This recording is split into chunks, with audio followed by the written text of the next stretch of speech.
जदीद दौर में कदीम रवायत आज भी बरकरार है। बेड सोफा मूड़े और कुर्सियां अपनी जगह, मगर मुंज से बनी चारपाइयां आज भी अपनी मिसाल आप है। मुंज का बांध हीर रांझा की दास्तान के शहर कबूला में तैयार किया जाता है। बांध तैयार करने वाले कारीगर कहते हैं दूर दराज के इलाकों से मुंज लाकर इसे मुख्तलिफ मलाइल से गुजार कर बांध तैयार किया जाता है, जो काफ़ी मेहनत वाला काम है।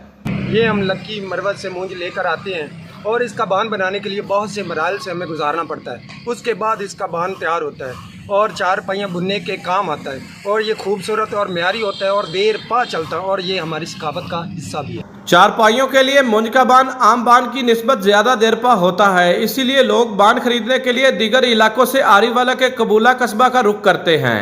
बहावलनगर से आया हूँ और कबूला शरीफ का बांध जो है ना वो इतना मशहूर है कि इस बांध से जो भी चारपाई उनी जाती है वो देर तक चलती है। जदीद दौर में बहुत से लोग दौरे कदीम की घरेलू अशिया का इस्तेमाल करके रिवायात को आज भी जिंदा रखे हुए हैं।